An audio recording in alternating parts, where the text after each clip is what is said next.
നമസ്കാരത്തിന്റെ ശേഷവും ചെറുപ്പക്കാരെ ഒരു 11 സ്വലാത്ത് നിങ്ങൾ പറയണം. അല്ലാഹുമ്മ സ്വല്ലി അലാ സയ്യിദിനാ മുഹമ്മദിൻ വഅലാ ആലിഹി വസഹ്ബിഹി വസല്ലം എന്ന 11 സ്വലാത്ത് മൗത്ത് വരെ നിലനിർത്തണേ.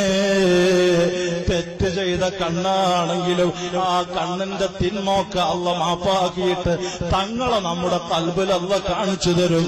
തങ്ങളെ മനാമിൽ അള്ള കാണിക്കും. അയിമ്മത്തൊക്കെ യഖ്വത്തിൽ കണ്ടിട്ടുണ്ട്, മനാമിൽ കണ്ടിട്ടുണ്ട്.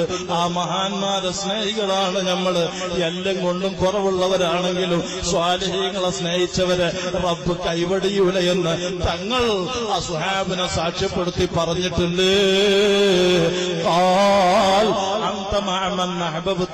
നീ ആരെ സ്നേഹിച്ചണോ സ്നേഹിച്ചവന്റെ കൂടെ സ്വർഗത്തിൽ വലിയ സ്ഥാനമുണ്ടെന്ന് തങ്ങൾ നമ്മളെ പഠിപ്പിച്ചിട്ടില്ലേ?